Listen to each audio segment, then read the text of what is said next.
Manchester, St. Elizabeth, St. James, Jamaica's parishes, with a hidden crisis. They lead Jamaica in suicide deaths. But why? When Jamaicans think about crime, we picture murders, gunshots, and robberies. But there's another kind of tragedy, quieter, more invisible: suicide. And the numbers tell a troubling story we can't afford to ignore. In 2023, 62 Jamaicans died by suicide, and over 85% were men, 53 out of 62. That's not a one-off. In 2021, we had 34 reported suicides. In 2022, that number nearly doubled to 64. Now, we're hovering at 62. But here's what's even more alarming. St. James recorded the highest number, 10 deaths, in 2023. St. Andrew North followed with 8.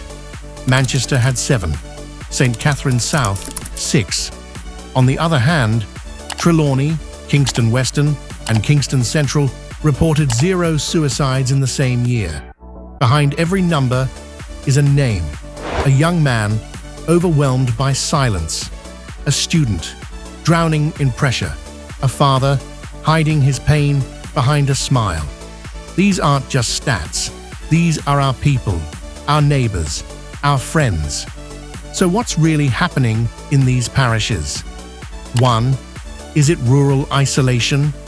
Mental health services are hard to reach, especially in hilly, remote communities. 2. Is it stigma? We're still afraid to talk about stress, depression, or suicidal thoughts. 3. Is it financial pressure? Joblessness in rural areas, the cost of living, and silent suffering. 4. Is it gender silence?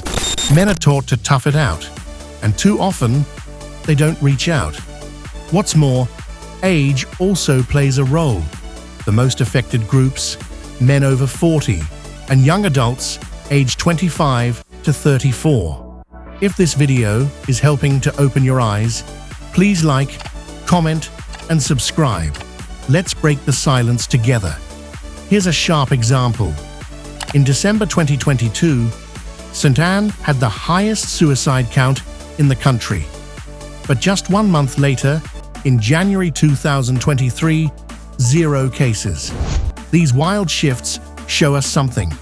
We need consistent, parish-level mental health data. Not just headlines, not just numbers.